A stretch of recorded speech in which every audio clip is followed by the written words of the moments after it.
Hey, what's up tout le monde? Aujourd'hui dans la vidéo, c'est les combattants du PFL qui sont en vedette. Vu qu'il n'y a pas de UFC en fin de semaine, mais il y a deux galas du PFL, je pense que c'était quand même une bonne idée de prendre tous les combattants du PFL, toutes les organisations qui possèdent PFL World, PFL Super Series, PFL Europe, euh, PFL Africa n'existe pas encore, PFL MENA, j'en ai pas, je pense. Mais bref, vous comprenez le principe. Il y a même Bellator qu'on ajoute, le roster du Bellator, vu que PFL les ont achetés. Donc, ça va être ça. Je vais parler des combattants, ben, les meilleurs combattants du PFL, qui pourraient peut-être bien faire au UFC. Peut-être que non. C'est juste des spéculations. Je parle pas de match-up qui pourrait. Là, je suis certain que lui bat lui. Non, il y en aura pas. Je vais peut-être glisser que je serais intéressé de le voir contre quel type de combattant, mais pas de prédiction, pas rien d'officiel. Bon vidéo. Avant de vraiment commencer dans le sujet, j'aimerais juste préciser que les combattants sont pas placés du pire au meilleur ou du meilleur au pire. Ils sont juste classés par ordre alphabétique. Fait que ça n'a pas vraiment d'importance où qui se situe. C'est juste un par ordre alphabétique. Premier combattant que je serais curieux de voir comment il se débrouillerait au UFC. Il vient du PFL Europe. C'est le double champion, l'ancien double champion d'Ares. Je sais pas s'il est encore pour Ares ou s'il est vraiment juste avec PFL, mais c'est Abdul Abouragimov. Euh, 19-1 s'affiche, 2 KO, 12 submissions. Euh, il a juste perdu une fois, comme j'ai dit, une fois par KO. Il y a vraiment c'est une grosse fiche, 3-0 au PFL déjà. Il est 4-0 au Ares. Il y a des grosses victoires. Il a battu Karl Amoussou au premier round. Euh, il a aussi battu Raphaël Aratik par Knibar au cinquième round. Il l'a soumis. Euh, c'est vraiment un gars que j'aimerais voir au UFC. C'est un lutteur avec de la grosse. Il met vraiment de la grosse pression. C'est un double champion. Il est capable de se battre à 170. Euh, puis je pense qu'il s'est battu à 185. Je suis pas certain s'il avait monté ou descendu de poids. Mais de mémoire, je pense que il était champion à 170 livres, puis à 185. Donc ça, c'en est un vraiment que j'aimerais voir dans l'UFC. Est-ce que ça va arriver un jour? Je sais pas. Comme toutes les autres sagas du vidéo. Il n'y a jamais rien de sûr avec l'UFC, mais j'espère qu'on va en avoir une coupe là-dedans. Prochain combattant qu'on va parler, c'est AJ Makey. Euh, lui, c'en est vraiment un bon, là. Ben, ils sont tous bons. Mais lui, je trouve qu'il est spécial. Il est vraiment complet. Ça fiche 22-2, 6 KO, 8 submissions, 8 décisions. Il y a 2 défaites par décision, mais c'est un petit peu. Pas louche, ses défaites, mais c'est parlable, mettons. Il a perdu un combat rematch contre Patricio Pitbull pour la ceinture, que d'ailleurs il avait gagné avant. Il avait gagné contre Pitbull avant, mais comme par hasard, Bellator ont fait un rematch contre Patricio. Puis en même temps, ben, l'affaire à Patricio, Patricky, avait la ceinture du poids au-dessus. Donc, ils ont comme donné un petit peu la victoire à Pitbull pour avoir un duo de frères champions. C'est discutable comme décision selon moi. Puis il avait aussi perdu contre Paul Hughes, que je crois qu'il avait vraiment sous-estimé au premier round. Ça a fini c'était vraiment serré. Mais comme que j'ai dit, il aurait starté au premier round, je crois il aurait pu partir avec la victoire. Euh, Ses meilleures victoires, justement, il a battu Clay Collard. Tout le monde sait c'est qui un peu Clay Collard, là. C'est un bon vétéran, il aime la guerre. Il s'est fait finir par Triant au premier round. Il a aussi gagné par décision unanime contre le spécialiste du Jiu-Jitsu, Roberto Souza. Euh, il avait gagné contre Patricio, justement, mais il a gagné par soumission. Il avait fait une guillotine, si je me rappelle. Euh, Ça ferait un méchant bon combattant à ajouter dans. Sans dire qu'il serait champion, il serait facilement dans le top 15. Je m'avance pas plus, mais je pense qu'il serait dans le top 15 des lightweight, 155 livres au UFC. Prochain combattant, lui je le connaissais un petit peu moins là, pour être honnête, mais plus que je me suis mis à chercher dessus puis à regarder ses vidéos, ben il est vraiment bon.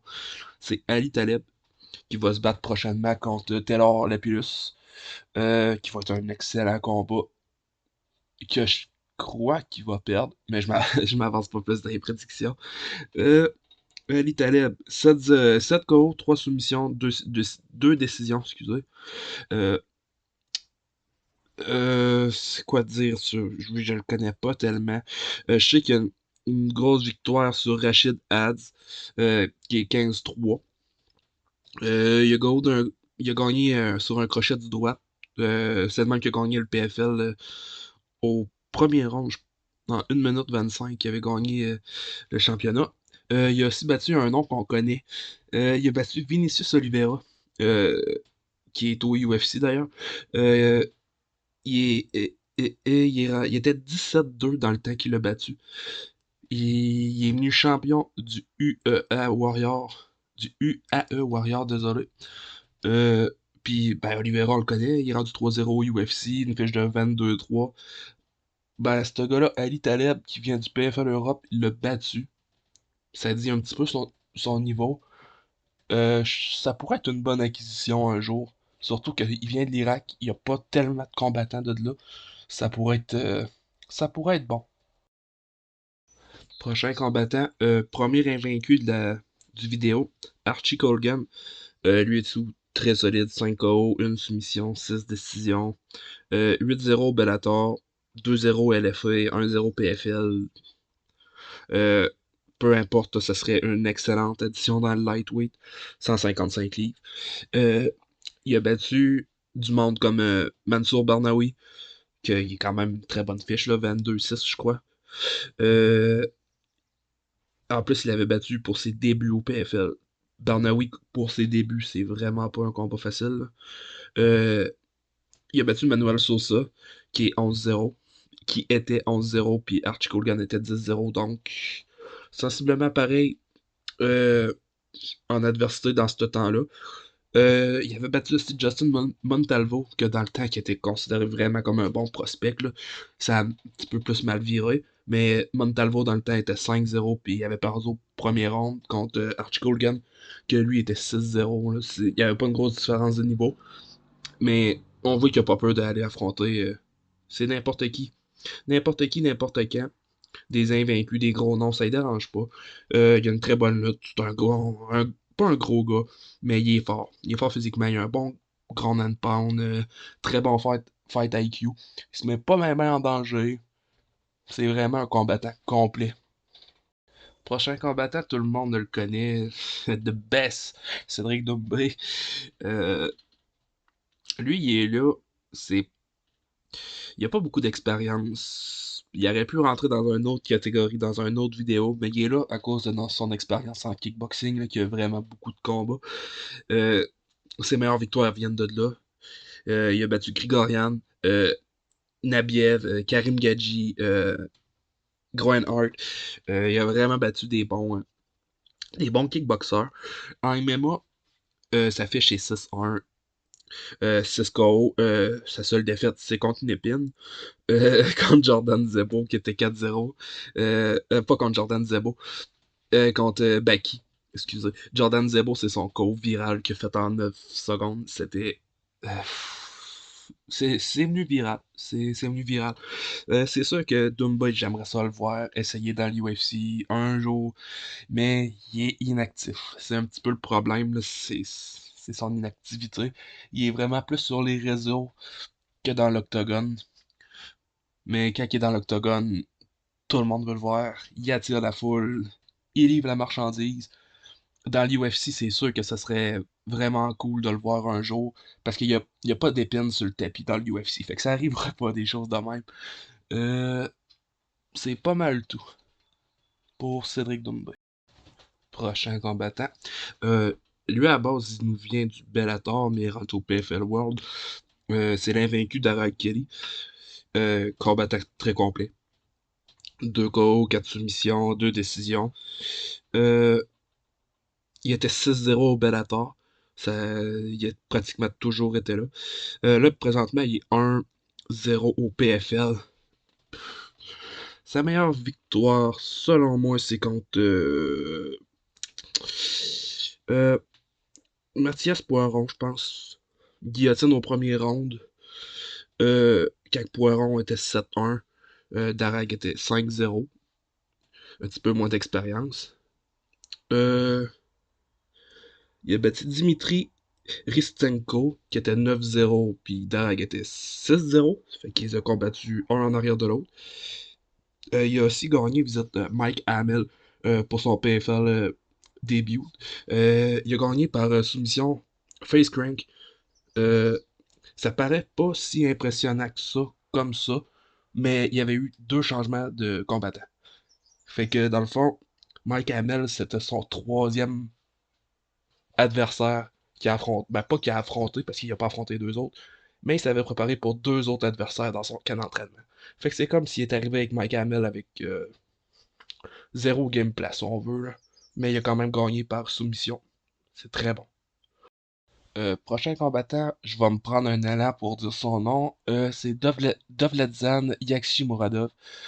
Euh, Très bon combattant lui aussi. Il a eu un petit peu plus de misère en début de carrière, mais là, il est parti quand même sur une très bonne séquence. C'est un gros cogneur, lui. 14 KO, 4 soumissions, 7 décisions. Il a perdu deux fois par KO, trois fois par soumission, deux fois par décision. Euh, lui, c'est ça, ses records, c'est un petit peu spécial parce qu'il s'est battu partout. Euh, 2-0 au ACA, 5-0 au ACB, 3-2 au Bellator. Là, il est 4-0 au PFL. Euh, Sa meilleure victoire, c'est facilement contre Impa en finale, qui avait gagné en 5 par TKO en 58 secondes. Euh, il a aussi battu Rob Wilkinson, qui est vraiment bon parce qu'il est plus tard dans la liste. Euh, que Rob avant il était 19-2 avant de perdre ses deux derniers combats. Fait que Rob était sur une méchante bonne. Il était sur une bonne lancée, mettons. Il a battu aussi Jacob Nedo au round 1. Jacob Nedo, c'était le gagnant du PFL Europe. Il l'a battu en moins de 3 minutes au premier round, c'est quand même vraiment bon.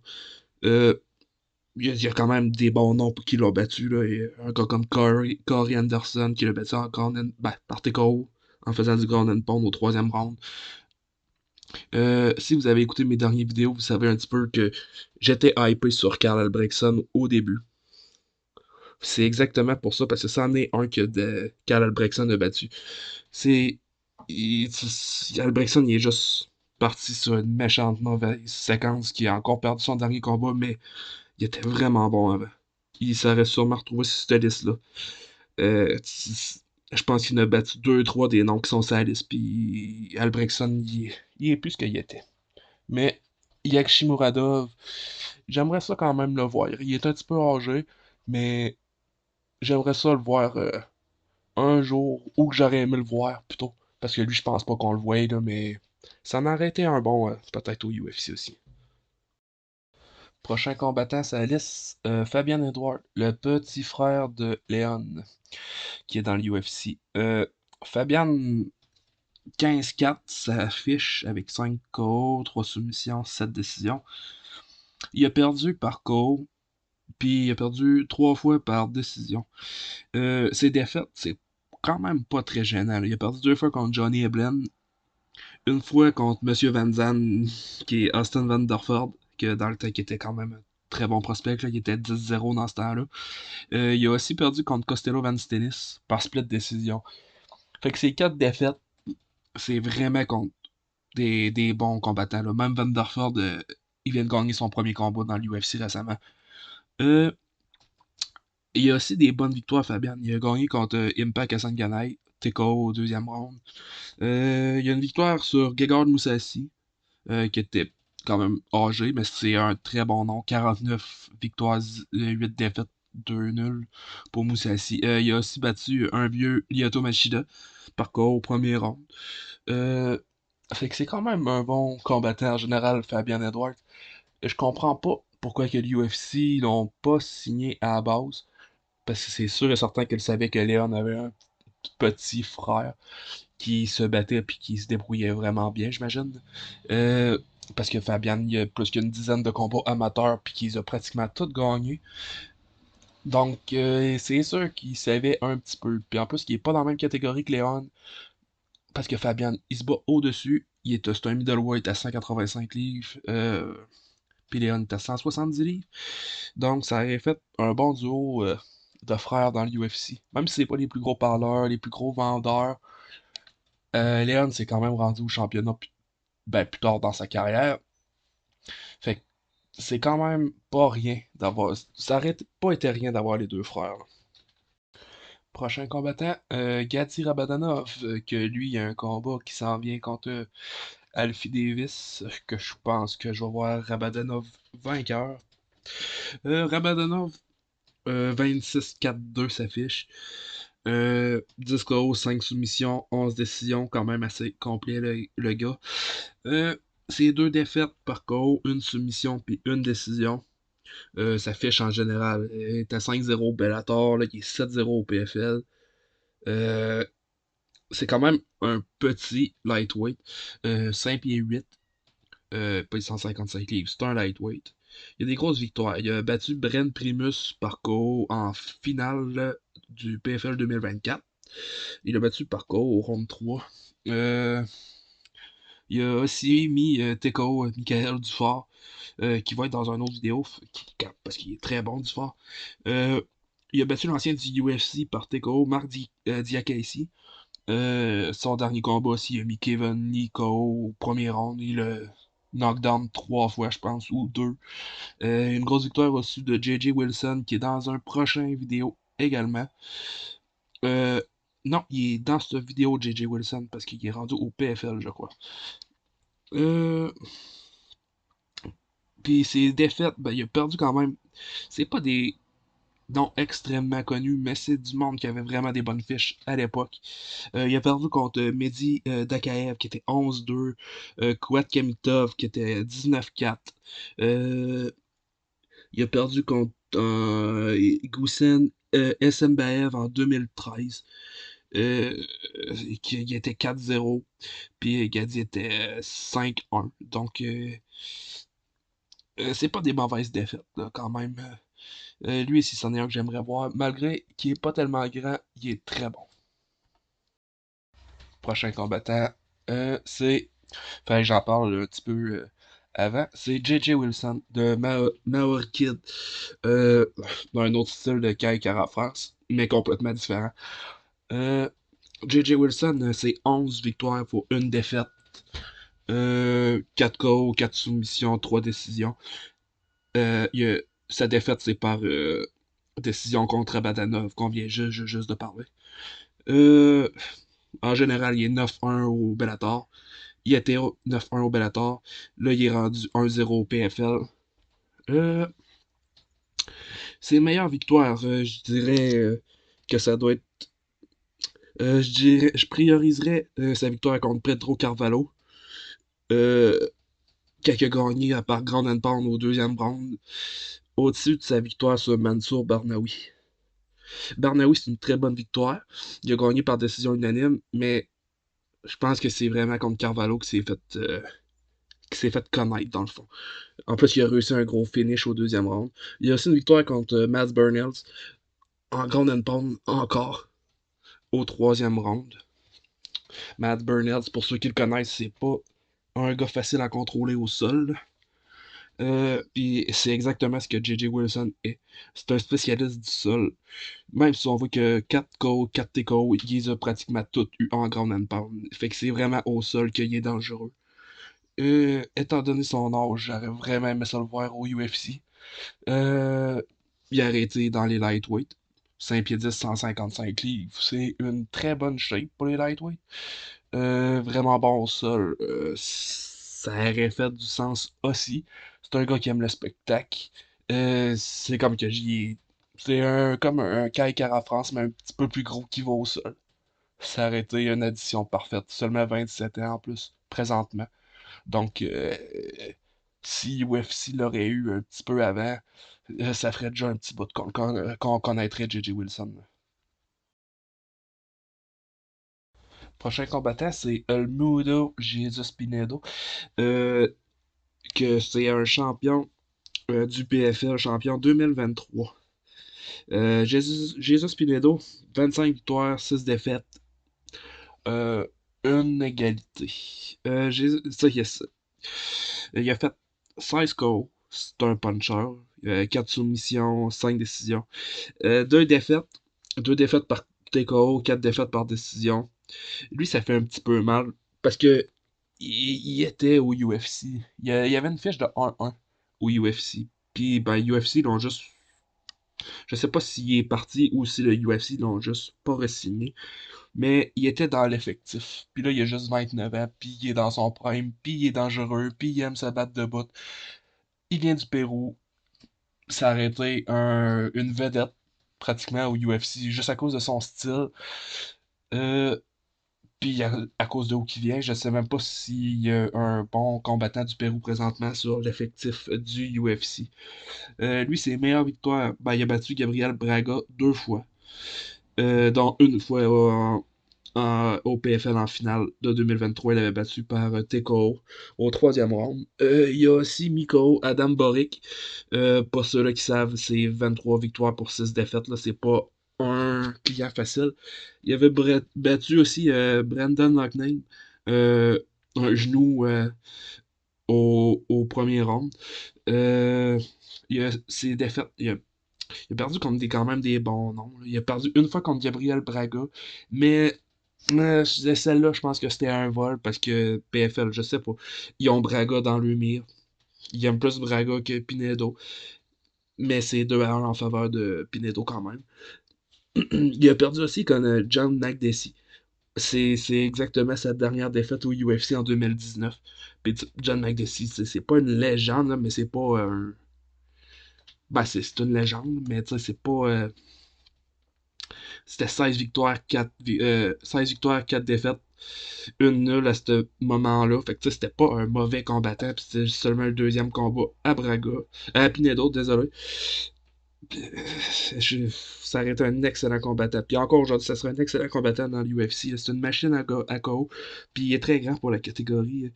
C'est un featherweight, puis il mesure 6 pieds. 6 pieds à 145 livres, c'est pas petit, là. Ça aurait été excellent au UFC. Prochain combattant, c'est facilement un des meilleurs de la liste. Johnny Eblen, 16-0, toujours invaincu. Middleweight, 6 pieds 1, 180. Moi, sur ma fiche, j'ai 6 pieds 1. 6 pieds 3, je pense que c'est exagéré. On va s'entendre pour dire 6 pieds 2. On va couper entre les deux. 185 livres. Johnny Eblen, c'est 3 KO, 4 soumissions, 9 décisions. C'est un combattant ultra complet. 10-0 au Bellator, 2-0 au PFL. Euh, Lui, ce combattant-là, c'est comme que j'ai, c'est vraiment complet. C'est une bonne force de frappe. Il a une très bonne note défensive. Là. Il est dur à amener au sol. Euh, Puis même, quand que le combat il est pas en sa faveur, c'est lui qui apporte le combat au sol. Puis il est quand même vraiment bon. Euh, il a un excellent cardio pour un gars à 185 livres. C'est assez surprenant. C'est un genre de Sean Strickland, mais en lutteur. Pour le cardio, je veux dire. Là. Euh, Ses meilleures victoires, c'est facilement. C'est contre Gegard Moussassi, dans le temps qui était 49 victoires, 7 défaites. Parce que dans ce temps-là, c'était Moussassi qui était champion du Bellator, puis il était considéré dur, vraiment dur à battre. Puis un certain Johnny Eblen de 11-0 est arrivé, puis il a dominé facilement. Il a battu Fabian Edouard 2 fois. Euh, il a battu aussi Anatoly Tokov, qui a 31 victoires, 3 défaites. Puis pas Johnny Eblen était 12-0, puis c'était sa première défense au Bellator. Affronter un adversaire comme Tokov, 31-3 pour ta première défense. C'est quand même assez impressionnant. Il avait gagné par décision unanime. Euh, il a aussi battu Impact Kasanganay. C'est pratiquement un des premiers à l'avoir battu dans la grosse année de Impa. Impa était champion du PFL. Johnny Eblen représentait le Bellator dans cet événement-là. Puis il avait gagné contre Impa. Euh, Par décision partagée, mais Impa était vraiment fort cette année-là. Johnny Eblen a gagné. Lui, c'en est un que je pourrais facilement dire qui je pourrais le voir facilement affronter un top 5 dans l'UFC. Je dis pas qu'il gagnerait, mais je suis à peu près sûr qu'il donnerait de la misère. Il serait assurément un top 10 dans l'UFC. Ça, je me gêne pas pour dire qu'il a le calibre pour être un top 10. Peut-être pas un champion, peut-être que oui, mais ça aurait été un candidat parfait au UFC, c'est sûr et certain. Prochain combattant. L'UFC, c'en est un que je connaissais un petit peu moins. Kakorov. Désolé. Lui, il est originaire du Tadjikistan.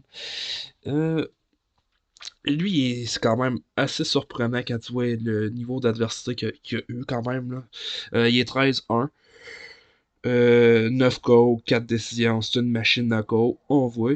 Euh, Sa seule défaite, c'est contre Brett Jones, qui à l'époque était 17-3.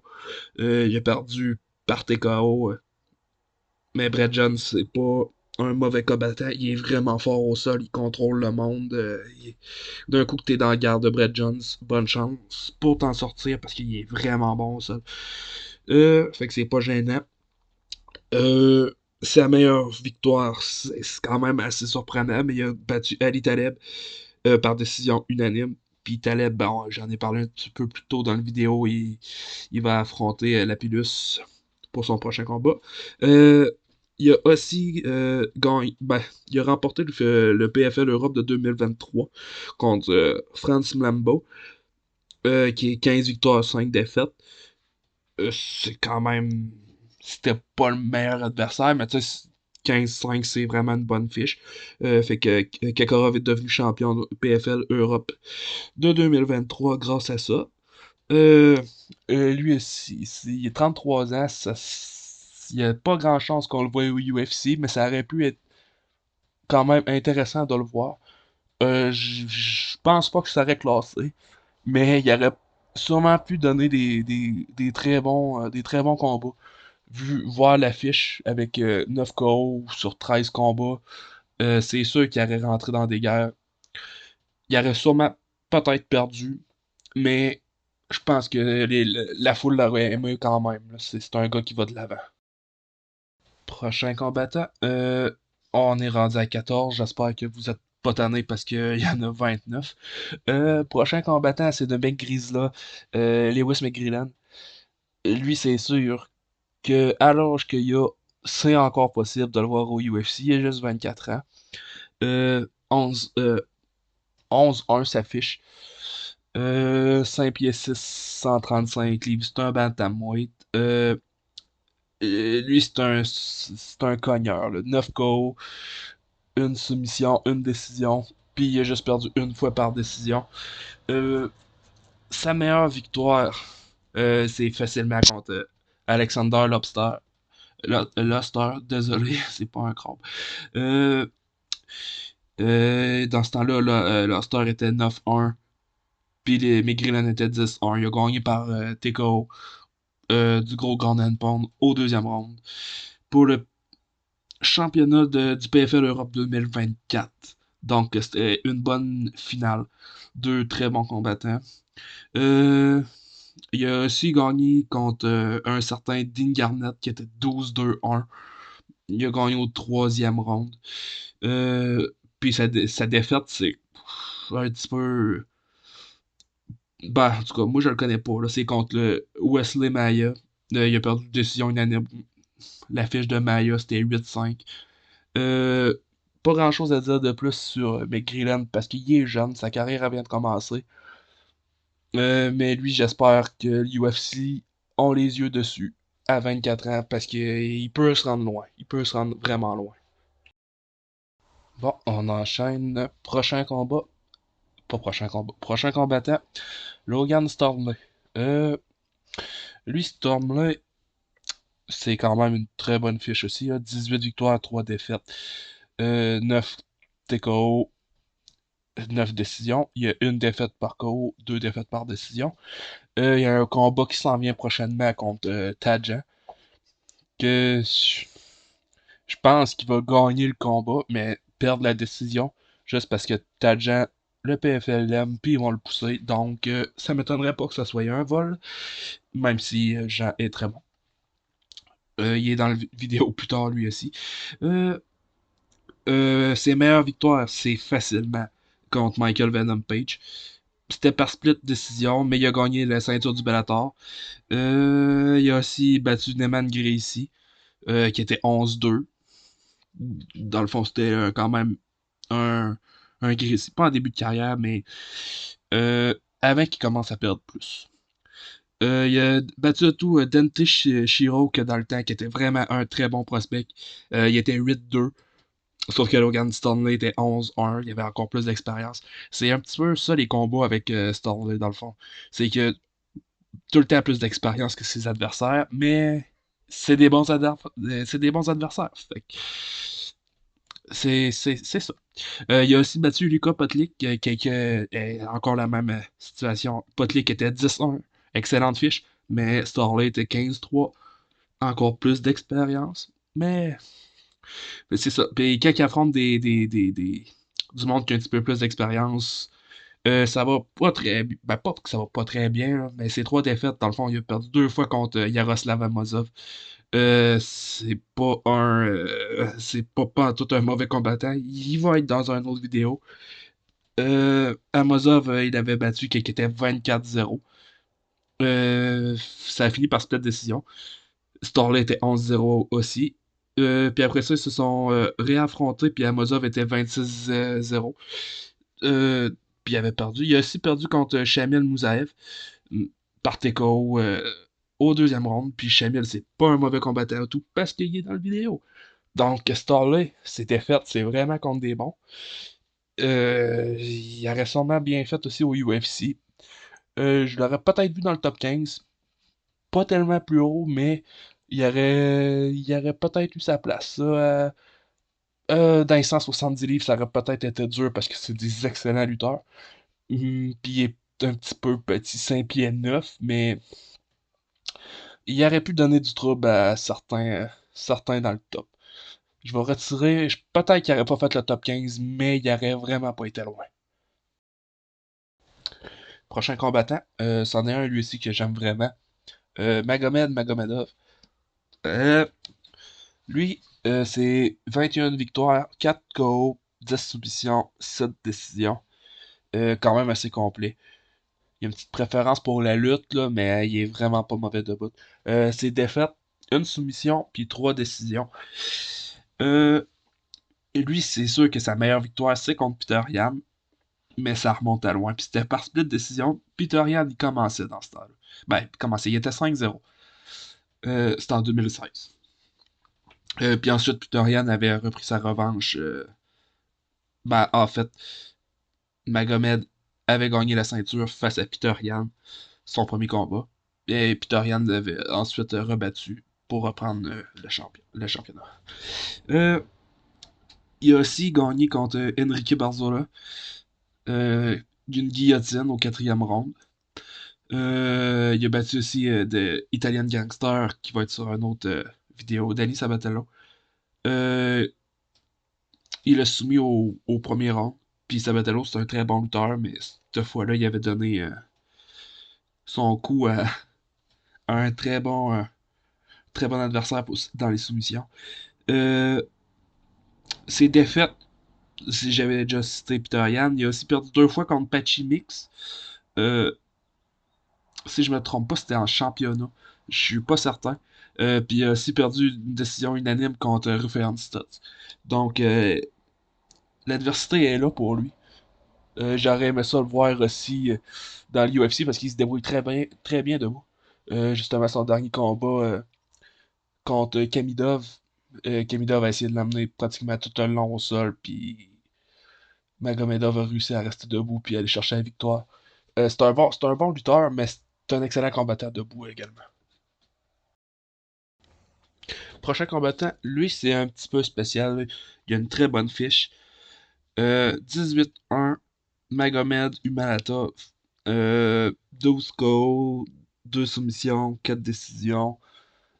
Euh, Puis il a perdu une fois par KO contre Shamil Moussaev. Il s'avait fait knocker au troisième round.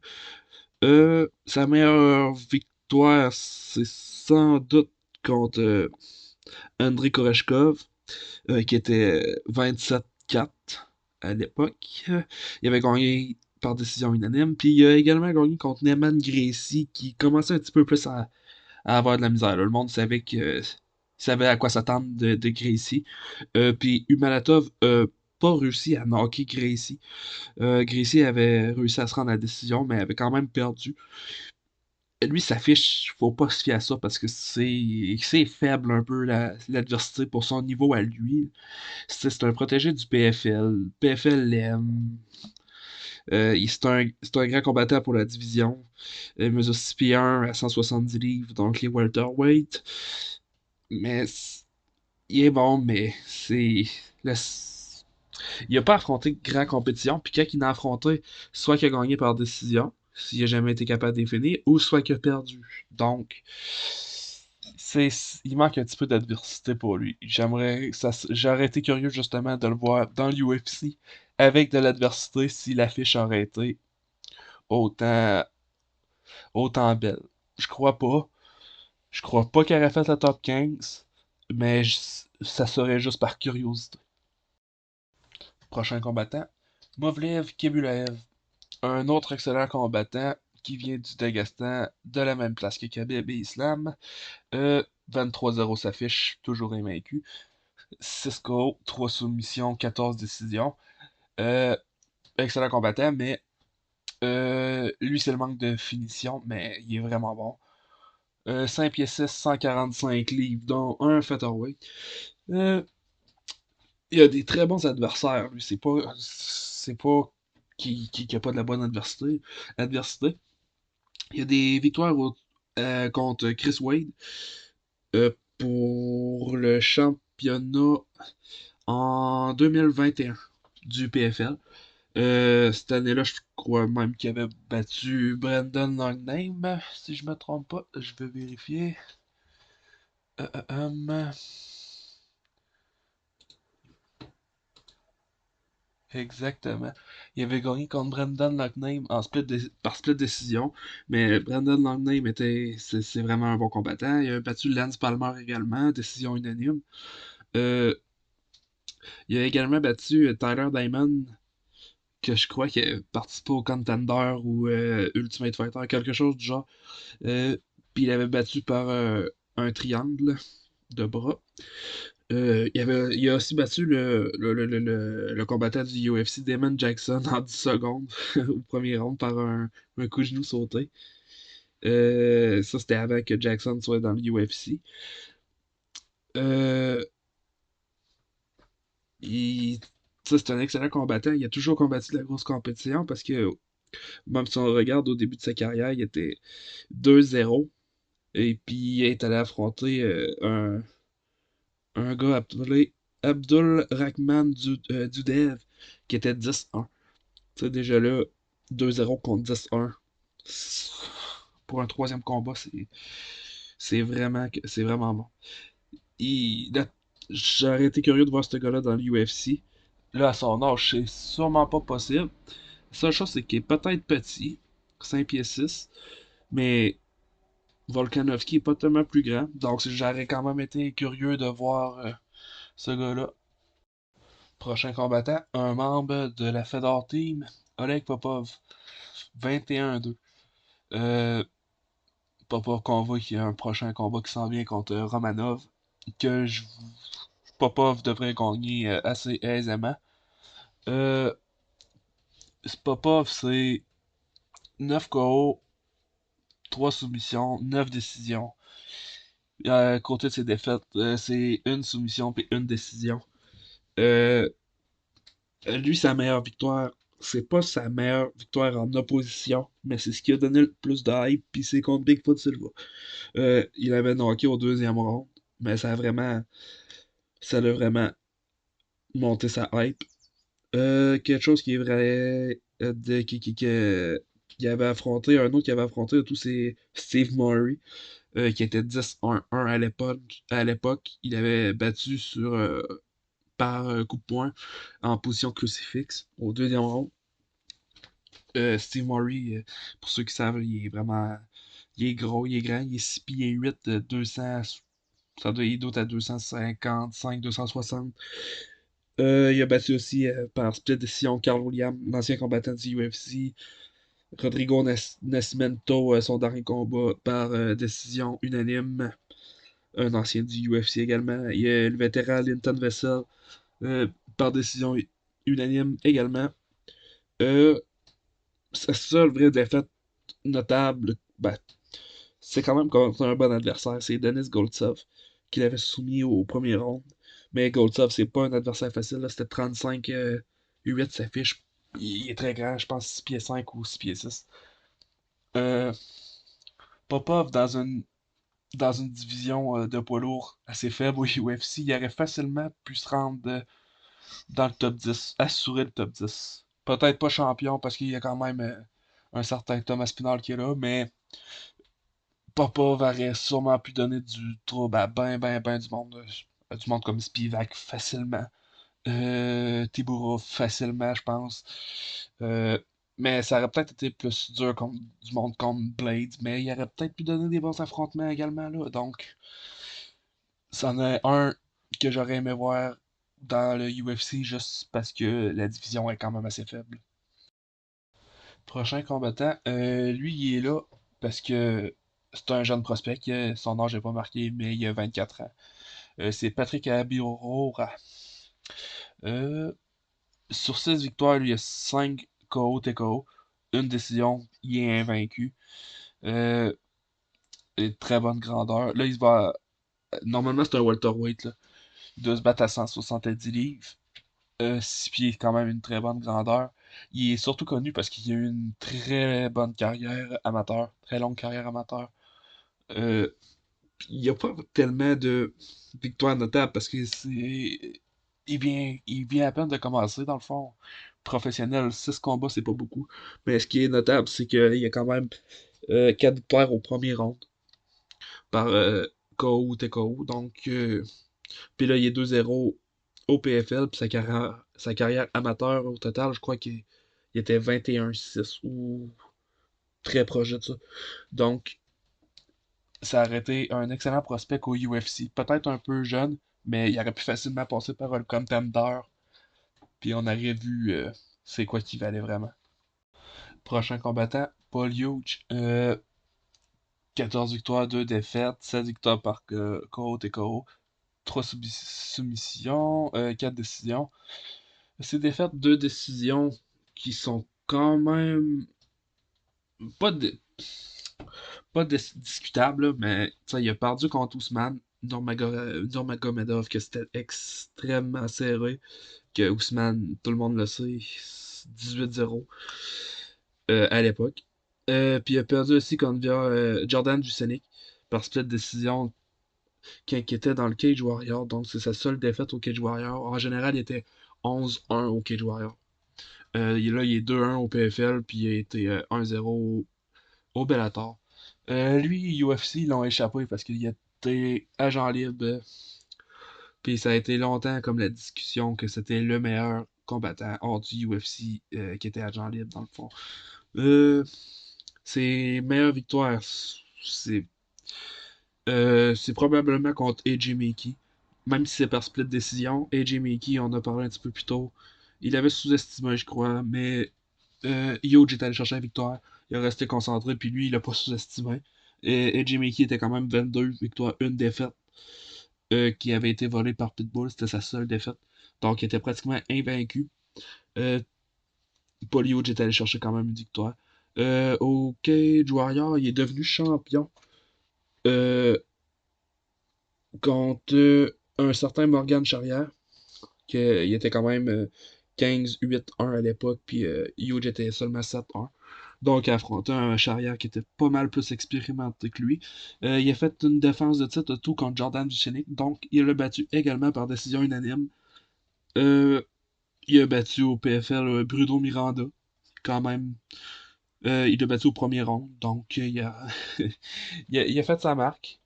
Ça, c'était pour son premier combat au PFL. Donc, euh, l'autre, c'était contre Ousmane, ça comptait pas dans la saison. Donc, c'est son vrai premier combat, mais c'était pas pour. Je crois que c'était pour une ceinture. Donc ça faisait pas partie du tournoi. Mais lui, c'en est un, j'aurais également aimé au UFC, 28 ans seulement.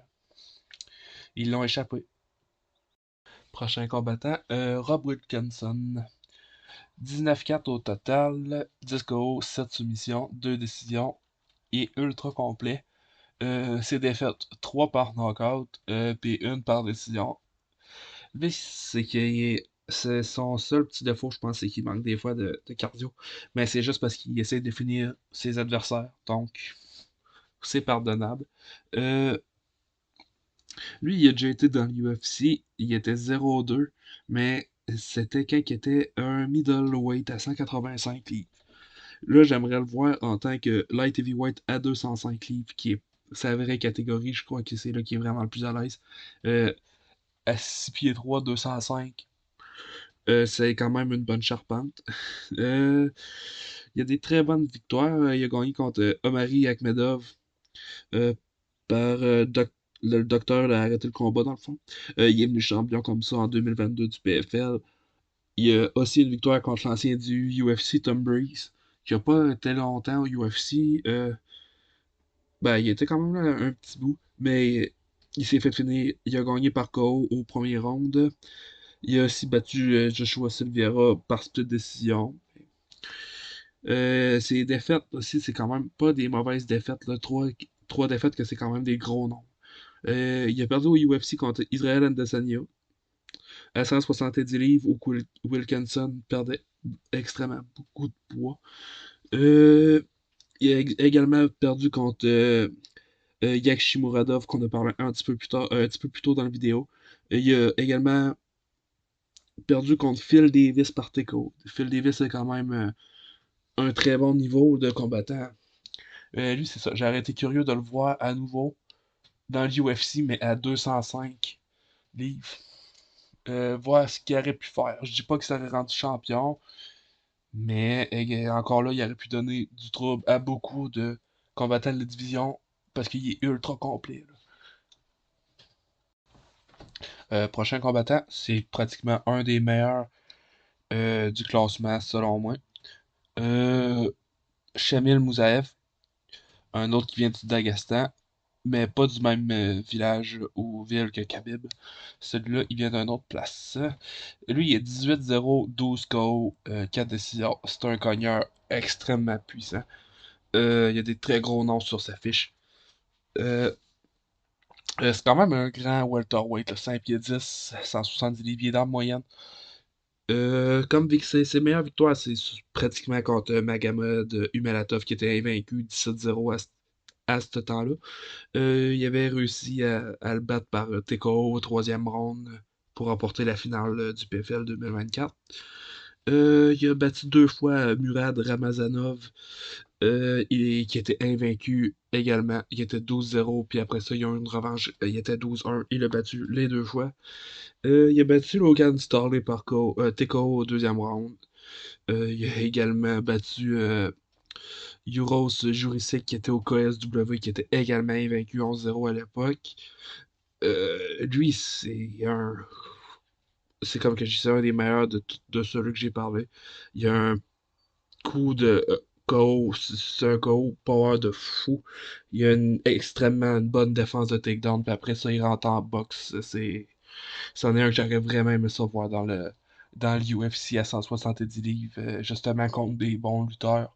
Voir c'est quoi qu'il aurait valu contre des Sean Brady, des Balal. Hey, c'est sûr qu'il y aurait eu même GDM, qui est pas un lutteur, mais c'est un excellent boxeur. J'aurais été curieux de voir ces match-ups-là. Prochain combattant, un ancien du UFC. Lui, je comprends pas pourquoi ils l'ont coupé, là. Ils l'ont coupé deux fois du UFC. C'est Taylor Lapillus. 21-4 au total. Très bonne fiche. Pour les bantamweight, il est 5 pieds 6, 135.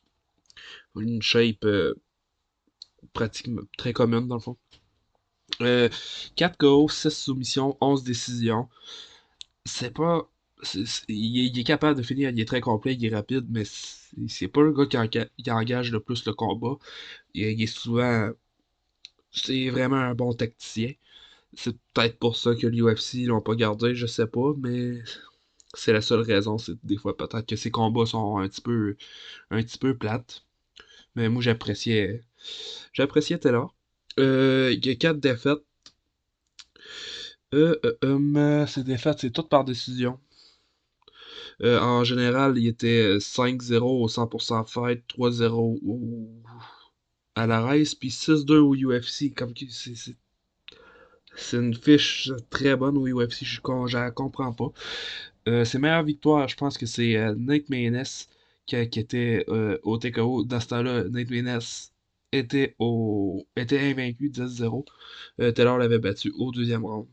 Il a également battu Caroline Lundgren, qui était quand même considéré comme un bon, c'est un bon bagarreur. Lundgren au UFC, Lapillus avait gagné euh, par décision unanime. Il a également battu Vince Morales. Je crois qu'il revenait il revenait dans l'UFC, dans le fond. Ses défaites, c'est quand même des défaites acceptables. Il a déjà perdu contre Eric Perez, Farid Bacharat par décision unanime. Là, il se bat prochainement contre Ali Taleb. Je crois qu'il va gagner par décision, j'imagine. Mais c'est ça, c'était un très bon combattant. Je comprends pas pourquoi que le UFC l'ont laissé partir. Il y avait amplement le niveau. Prochain combattant, c'est Tadja, un combattant invaincu, comme qu'on peut voir, 10-0. Très grand pour les welterweight, 6 pieds 2 à 170 livres. Lui s'affiche, comme j'ai dit, 10-0. C'est 5 KO, une soumission, puis 4 décisions. Lui, il n'y a pas grand-chose à dire sur Tadja, dans le fond, parce que ça fait pas tellement longtemps qu'on le connaît. Ça fait 2 ans pratiquement, parce qu'il était au PFL Europe, si je me trompe pas, l'année dernière.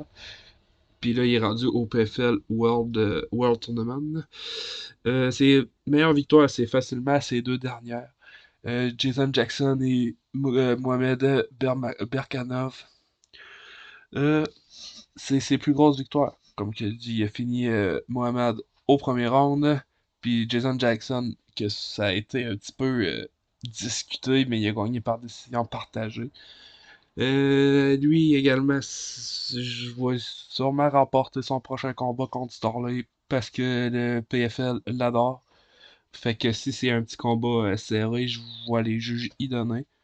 Même si Starley a un petit peu l'avantage dans les rounds, je crois que les juges vont y donner parce que c'est un jeune et que le PFL veulent avoir leur propre prospect. Ils font souvent ça contre des anciens combattants du UFC ou des anciens combattants du Bellator. On dirait qu'ils priorisent un petit peu le combattant pour se monter un petit peu, mais ça n'enlève pas qu'il est très bon. J'aimerais voir ce qu'il aurait été capable de faire contre un petit peu du calibre du UFC. Je sais pas s'il aurait resté invaincu longtemps.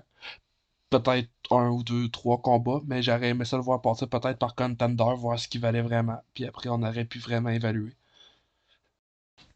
Prochain combattant, Timur Kirziev. Lui vient de la même place que Khabib, on peut voir.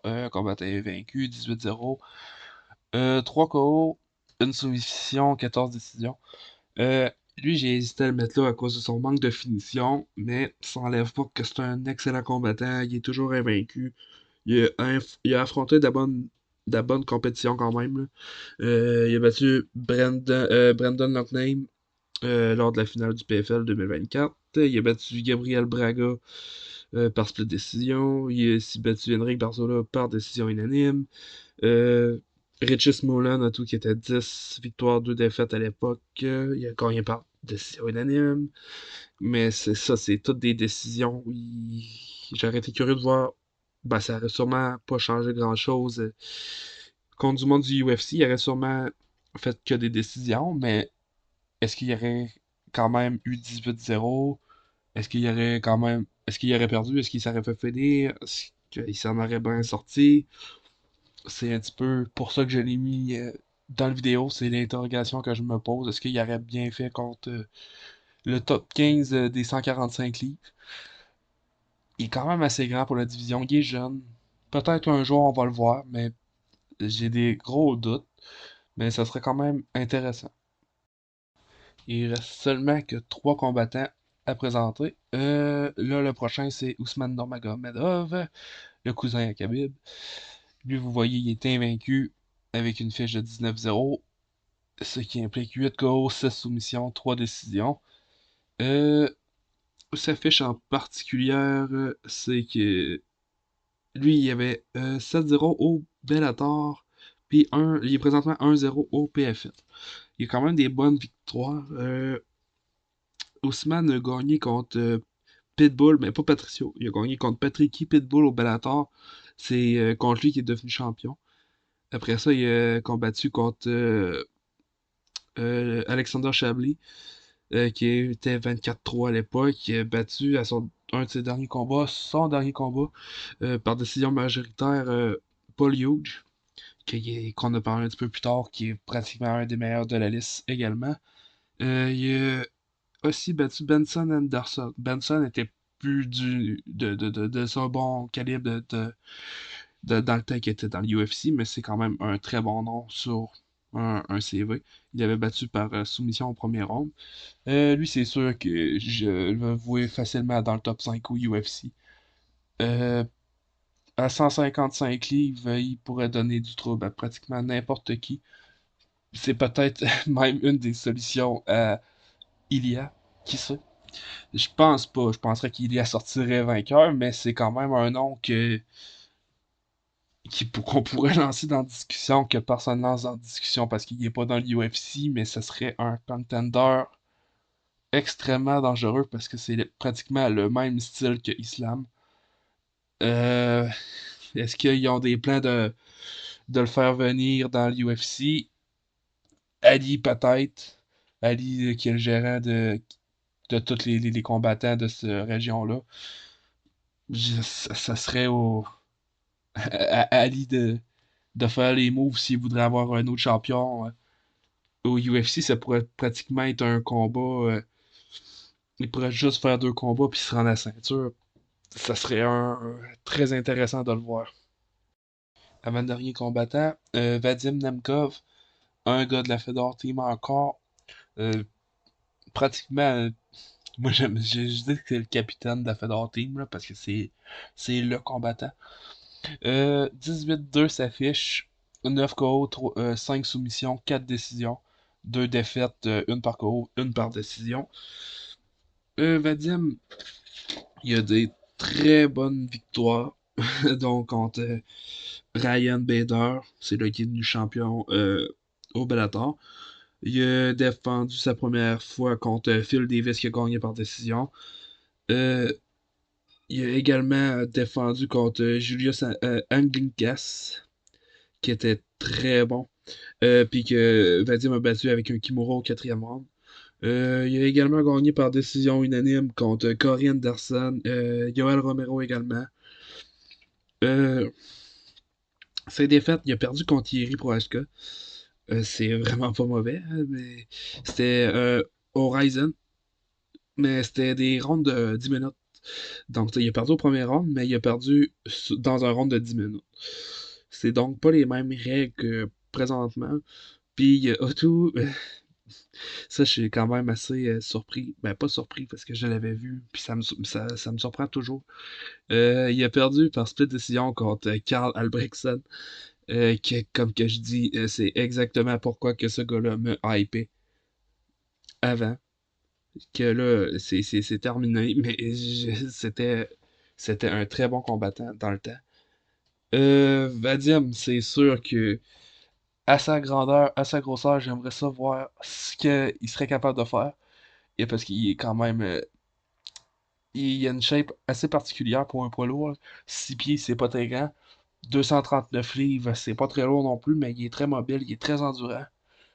Je le verrais sûrement pas comme un champion, mais il pourrait donner du trouble à pratiquement toutes les top 10 du UFC, ça je suis pratiquement sûr. C'en est un que j'aurais vraiment aimé voir dans l'UFC, ça c'est sûr et certain. C'en est un de la liste un que j'aurais vu pratiquement dans le top 5 de la liste que j'aurais aimé voir dans l'UFC. Bon, dernier combattant que j'aurais aimé au UFC, de tout, ben juste du PFL dans le fond. Je mettrai pas sa photo tout de suite parce que je vais essayer de vous laisser deviner un petit peu. Euh, c'est un gars de 38 ans, 6 pieds 4, 257 livres, 18-3 s'affiche, 13 KO, 4 soumissions, 3 décisions. Euh, ben, c'est Francis Ngannou. C'est sûr que lui, j'aurais aimé le voir dans l'UFC en ce moment parce que c'est quand même vide. La division, elle fait vraiment pitié. Pas besoin vraiment de parler de ses grosses victoires. Cyril Gann, Stipe, Giardino, également, Junior de Santos, Curtis Blade, Andrei Arlovski, Overeem, euh, Cain Velasquez, ça c'est. On le sait tout le résumé de Francis, c'est défaite Derek Lewis, donc le combat avait pratiquement pas eu lieu parce qu'il n'y a pas aucun coup des deux qui a lancé de coup. Premier combat contre Stipe, c'est pas une défaite qui fait tellement mal non plus. Puis là, présentement, avec ce qui se passe dans l'UFC, c'est sûr que j'aurais aimé ce gars-là dans les alentours. On sait tous qu'il est peut-être le champion ou le numéro un assuré. Parce qu'on sait jamais. Peut-être qu'il bat Tom, peut-être que Tom le bat. Mais ce qu'on sait, c'est qu'il a battu toutes les autres pratiquement. Donc, c'est le dernier du classement. Ben, c'est pas un classement, mais c'est le dernier combattant de qui que je parle pour ce vidéo. In the octagon, the tension mounts, the time for prediction strikes. Who will fall? Who will win? The mystery remains until the final battle. The fighters prepare, adrenaline flows, the fire burns in their veins. Maximum concentration, fixed gaze, ready to do battle for victory and the pride. Ben non, ça finit pas de même. Je vais faire un petit top 5 des 29 combattants que j'aimerais voir dans l'UFC. Dans le fond, je vais partir du 5. Je finis avec le numéro un de ceux-là que j'aimerais le plus voir. Les autres sont très bons. C'est pas que je veux pas les voir, mais je voulais en choisir 5 des 29 que j'aurais vraiment aimé voir. Le numéro 5, c'est Vadim Nemkov. 19-2. C'est quand même. Ça a été très dur de faire le classement, mais je suis venu avec Vadim Nemkov en numéro 5. Numéro 4, Paul Hughes. Très jeune. 14-2 s'affiche. Encore là, lui, tout, il aurait pu être plus haut.